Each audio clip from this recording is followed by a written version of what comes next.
കന്യാകുമാരിയിലേക്ക് യാത്ര പോകുന്നവർക്ക് സന്ദർശിക്കാൻ പറ്റിയ ഒരു അടിപൊളി ഡെസ്റ്റിനേഷനാണ് തൃപ്പരപ്പ് വെള്ളച്ചാട്ടം. നമുക്ക് കാണാൻ കഴിയുന്ന നാച്ചുറലായ ഏറ്റവും സേഫസ്റ്റ് വെള്ളച്ചാട്ടങ്ങളിലൊന്നാണ് തൃപ്പരപ്പ്. തമിഴ്നാട്ടിലെ പ്രസിദ്ധ നദിയായ താമ്രഭരണിയിലാണ് ഈ വെള്ളച്ചാട്ടം സ്ഥിതി ചെയ്യുന്നത്. കാട്ടിൽ നിന്ന് ഒഴുകി വരുന്ന അരുവി 50 അടി മുകളിൽ നിന്ന് താഴേക്ക് പതിച്ച് നയനമനോഹരമായ ഒരു വെള്ളച്ചാട്ടമായി മാറുകയാണ്. കുടുംബവും കുട്ടികളെയുമൊക്കെ കൂട്ടി എൻജോയ് ചെയ്യാൻ പറ്റിയ ഒരു കിടിലൻ വൈബാണ് ഇവിടെ.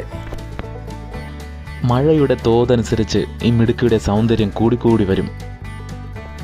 കുഞ്ഞുങ്ങൾക്കായി ചെറിയൊരു നീന്തൽക്കുളവും ഒപ്പം നീന്തി തുടിച്ച് നനഞ്ഞു കയറുമ്പോൾ എല്ലാവർക്കും ഡ്രസ്സ് ചേഞ്ച് ചെയ്യാനുള്ള സൗകര്യവുമൊക്കെ ഇവിടെ ഒരുക്കിയിട്ടുണ്ട്.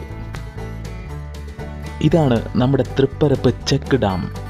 കാഴ്ചകൾ കണ്ട് ഡാമിന് കുറുകെയുള്ള ഈ പാലം കടന്ന് അക്കരെ ചെല്ലുമ്പോൾ അവിടെ നമുക്കായി നദിയിലൂടെയുള്ള കിടിലൻ ബോട്ടിംഗ് സൗകര്യങ്ങൾ ഒരുക്കിയിട്ടുണ്ട്. പ്രകൃതി ദൃശ്യങ്ങൾ പകർത്തുന്നതിനും സേവ് ദ ഡേറ്റ് പോലെയുള്ള വീഡിയോകൾ എടുക്കുന്നതിനും ഇതുപോലൊരു സ്ഥലം വേറെങ്ങും കാണില്ല. അപ്പോൾ കന്യാകുമാരിയിലേക്ക് പോകുന്ന യാത്രാപ്രേമികൾ തൃപ്പരപ്പ് വെള്ളച്ചാട്ടത്തിന് താഴെ നിന്ന് നന്നായിട്ടൊന്ന് നനഞ്ഞിട്ടേ പോകാവൂ കേട്ടോ.